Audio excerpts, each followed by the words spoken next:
Anxiety disorder is the most common mental illness in the United States. It affects over 280 million people, while stress affects 77% of people. The topic I chose today is stress, anxiety, and its treatments because I struggle with a mental illness myself, and I feel that it is a very important topic to learn more about. The reason I can talk to y'all today about this topic is because, like many of y'all, I have stress, and like some of y'all, I have anxiety. Stress and anxiety are closely related, and through simply learned techniques, that it can be managed over time. Stress is common nowadays, and it is a state of mental or emotional strain or tension resulting from adverse or very demanding situations. 77% of Americans have physical symptoms caused by stress. Where does stress come from? According to medicalnewstoday.com, stress can come from an event or thought that makes you feel frustrated, angry, or nervous. The most common causes of stress are about the future, money, and work. Most people think stress is a negative thing, but surprisingly, it can be positive too. According to the American Institute of Stress, a human body reacts to stress by releasing hormones, which include making the brain more alert, causing muscles to tense, and increase impulse. These reactions are good because they help the body handle stress and help it protect itself. Some symptoms of stress can also be caused by positive situations, such as planning for a wedding or planning for a vacation. There are two types of stress, acute and chronic stress. Acute stress is short and goes away, and chronic stress is more long-term and more serious. Acute stress can be caused by slamming on brakes or arguing with your partner. Chronic stress is caused by money problems, unhappy marriages, health problems, or more significant things.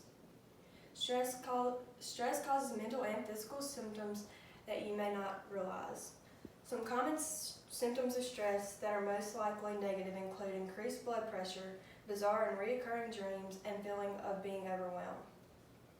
Many symptoms of stress are similar to those of anxiety. Anxiety affects 18.1% of people and over 40 million adults and 63% of American college students. Anxiety is a feeling of worry and nervousness, typically about an upcoming event or something with an unknown outcome. It can affect anyone, but women are 2 times more likely to get it than men. It is more than a normal feeling of stress and often is more emotional. A lot of symptoms of anxiety can be managed as a regular and everyday thing, but when it cannot, it is considered a mental disorder. The American Psychological Association, the APA, defines anxiety as an emotion characterized by feelings of tension, worried thoughts, and physical changes like increased blood pressure. Anxiety symptoms may include raised heartbeat, sweating, or increased sensitivity to your surroundings. Anxiety can interfere with daily functions, but once it reaches that stage, it is a disorder. With many people being affected by stress and anxiety, there have been a few ways to help manage it. They both have similar treatments because they have so much in common. One is exercising because it burns off the anxious energy. 2 more treatments are meditation and writing to slow down thoughts and express it to make it more manageable. Therapy and medications are only required when it becomes unbearable and unmanageable. Stress and anxiety affect many people, including young adults.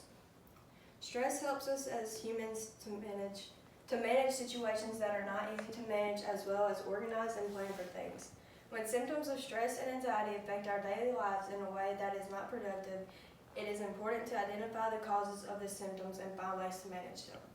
If people are not able to manage the symptoms on their own, it is important to seek professional help because the symptoms of stress and anxiety are very manageable.